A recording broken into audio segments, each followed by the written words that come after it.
வணக்கம். நான் தாமரைமனா ஃபேமிலி. இன்றைக்கி நம்ம சிக்கன் சால்னா பரோட்டா செஞ்சுக்கலாம்.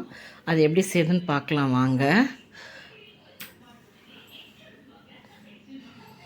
நம்ம ஒரு பவுல் எடுத்து நல்லா அதில் வந்துட்டு தேவையான எண்ணெயை ஊற்றிட்டு உப்பு போட்டுக்குவோம். உப்பு போட்டுட்டு 2 முட்டை உடச்சி ஊற்றிக்கலாம். உடச்சி ஊற்றி நல்லா இந்த முட்டையை அடிச்சுக்குவோம். அடிச்சுட்டு அதில் வந்துட்டு 1 டம்ளர் பால் ஊற்றிக்கலாம். நல்லா அடிச்சுட்டு பால் ஊற்றும் போது நல்லா அந்த பால் ஊற்றி பாலையும் நல்லா அடிச்சுக்குவோம். எல்லாம் ஒன்றா நல்லா கலந்துட்டு நம்ம அதுக்கு தகுந்த மாதிரி மாவு 1 கிலோ மாவு எடுத்துருக்கோம். மைதா போட்டு நல்லா பிசைஞ்சிக்கலாம். இந்த பரோட்டா பொறுத்த வரைக்கும் நல்லா பிசைறது தான் இருக்குது. நமக்கு நல்லா பிசைஞ்சு கொடுத்தோம்னாலே நல்லா பரோட்டா நல்லா வரும். நம்ம ஹோட்டலில் வாங்குற மாதிரி இருக்கும். அது மாதிரி நல்லா பிசைஞ்சிக்கோங்க. அதுக்கு தேவையான திட்டமாக தண்ணி போட்டு பிசைஞ்சிக்கோ. ரொம்ப லூஸாக பிசைஞ்சிட்டாலும் நமக்கு உருட்டுறதுக்கு நல்லா கஷ்டமாக இருக்கும். அவங்க ஹோட்டலில் அடிக்கிறவங்க நல்லா வீசி பரோட்டா மாதிரி அவிச்சு அடிப்பாங்க. இது நம்ம வீட்டுங்களில் செய்கிறதுனால நம்ம நல்லா தரட்டி சப்பாத்தி கட்டையை வச்சு தரட்டிட்டு நம்ம செய்கிறோம். அப்போ நல்லா நமக்கு கொஞ்சம் திட்டமாக மாவு ரொம்ப லூஸ் இல்லாமல் இருந்தால் நல்லாயிருக்கும். பிசைஞ்சு நல்லா கொஞ்சம் கடலை எண்ணெய் போட்டு நல்லா ஊற வச்சுருவோம். ஊற வச்சுட்டு நம்ம அதுக்கப்புறம் நல்ல கொஞ்ச நேரம் பொறுத்தா நம்ம செய்ய போகிறோம். நல்லா 2 ஹவர் இதை நல்லா ஊறணும். மாவு 2 மணி நேரம் ஊற வச்சுட்டு செய்யும்போது நமக்கு நல்லா நம்ம லப்பர் மாதிரி நல்லா ஊறும் மாவு. அவங்க கடைக்காரங்க கூட இப்படி தான் நல்லா ஊற வச்சுட்டு தான் பிசைஞ்சு செய்வாங்க. நம்ம வீட்டுக்கு செஞ்சாலும் கடைக்கு செஞ்சாலும் நம்ம ஊற வச்சுட்டு செஞ்சால் தான் நல்லா வரும் பரோட்டாக்கு. இந்த மாதிரி நல்லா பிசைங்க.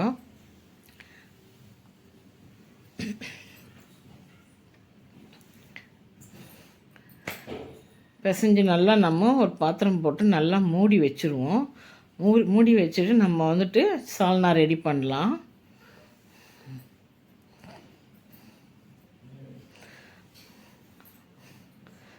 உருண்டை பிடிச்சி நல்லா எண்ணெய் போட்டு மூடி வச்சுருவோம். இப்படி பிடிக்கும்போது நமக்கு ஒரே யூக்கலாக வரும். நமக்கு ஒரே யூக்கலாக வந்ததுன்னா நமக்கு மாவு கரெக்டாக வரும் பரோட்டாக்கு. ஒன்று ஏற்ற இறக்கமாக சின்னது பெருசுமாகிடுச்சுன்னா கஷ்டமாக இருக்கும். போட்டு நல்லா உருண்டை பிடிச்சிட்டு திருப்பி எண்ணெய் போட்டு நம்ம ஊற வச்சுருவோம் மாவை.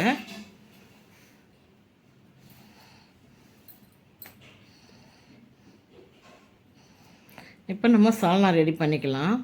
ஒரு 300 கிராம் வெங்காயம் போடுறோம். அதுக்கு ஒரு 7-8 பச்சை மிளகாய் போடுங்க. கொஞ்சம் 200 கிராம் தக்காளி போட்டுக்கலாம். போட்டு நல்லா கொஞ்சம் கிளறி கொடுத்துட்டு நம்ம அதுக்கு தேவையானது ஒரு 4 ஏலக்காய், ஒரு 4 லவங்கம், ஒரு 2 துண்டு பட்டை, ஒரு 2 பிரிஞ்சி இலை போட்டுக்கலாம். அதை கூட கொஞ்சம் சோம்பு போட்டுக்கலாம். கொஞ்சம் மிளகு தேவையான அளவுக்கு கொஞ்சம் காரத்துக்கு மிளகு போட்டுக்கலாம். போட்டுட்டு நல்லா வதக்கி கொடுப்போம். நல்லா வதக்கி கொடுத்துட்டு நம்ம ஆற வச்சுக்குவோம். இது ஒரு பாத்திரம் வச்சு நம்ம எண்ணெய் ஊற்றிட்டு கடுகு போடுவோம்.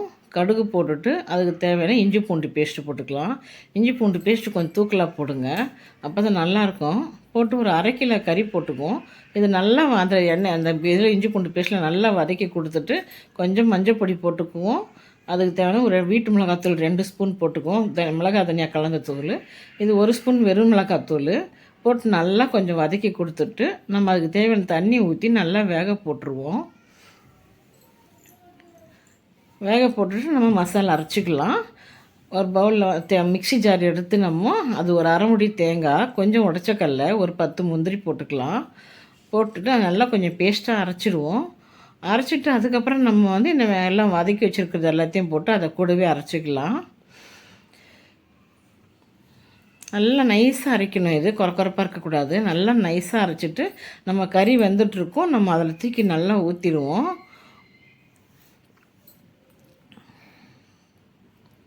இது ஊற்றிட்டு நம்ம வைக்கும்போது நல்லா டேஸ்ட்டாக நல்லாயிருக்கும். இது ரொம்ப நேரம் கொதிக்கணும். முதல்ல ஒரு கொதி வந்ததுக்கப்புறமா கொஞ்சம் சிம்மில் தீ வச்சு நல்லா கொதிக்க விடுங்க. நல்லா எண்ணெய் பிரிஞ்சு வந்ததுக்கப்புறமா தான் அது நல்லாயிருக்கும் சாப்பிட்றதுக்கு. அது நமக்கு கொஞ்சம் தண்ணியாக தான் வைக்கணும். சால்னா வைக்கும்போது தண்ணியாக வச்சா தான் நம்ம பரோட்டா பிச்சு போட்டு ஊற்றும் போது நல்லா ஊறும் சாப்பிட்றதுக்கு. அதனால் நல்லா கொஞ்சம் தண்ணியாக வைங்க. வச்சுட்டு நம்ம இது அதுக்கு தேவையானது நல்லா மல்லி புதினா போட்டுருங்க. மல்லி புதினா போட்டு நம்ம நல்லா கொதிக்க விடலாம்.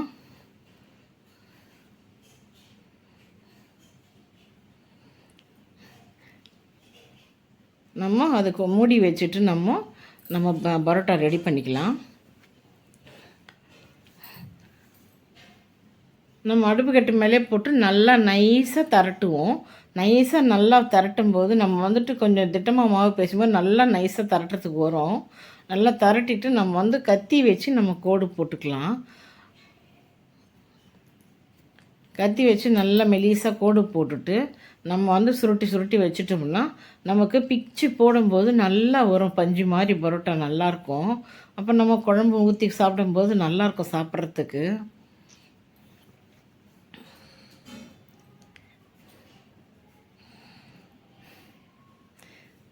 கத்தி வச்சு நல்லா கோடு போட்டுக்கலாம்.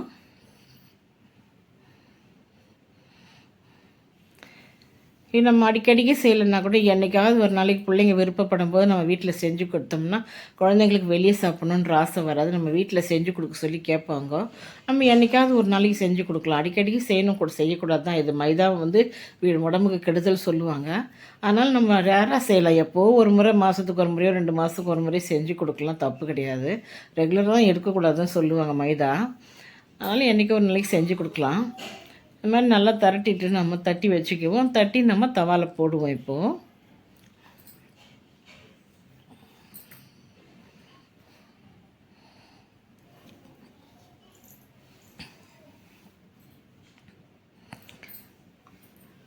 நம்ம தவாவில் போட்டு நல்லா கொஞ்சம் எண்ணெய் விட்டு 2 பக்கம் திருப்பி போட்டு எடுத்தோம்னா நல்லா புஸ் புஸ்ஸுன்னு வரும். ஏன்னா நம்ம முட்டை போட்டிருக்கிறதுனால நம்ம புஸ் புஸ்ஸுன்னு வரும். நல்லா நம்ம எடுத்து தட்டிட்டு நம்ம குழம்பு ஊற்றி சாப்பிடும்போது ரொம்ப டேஸ்ட்டாக நல்லாயிருக்கும்.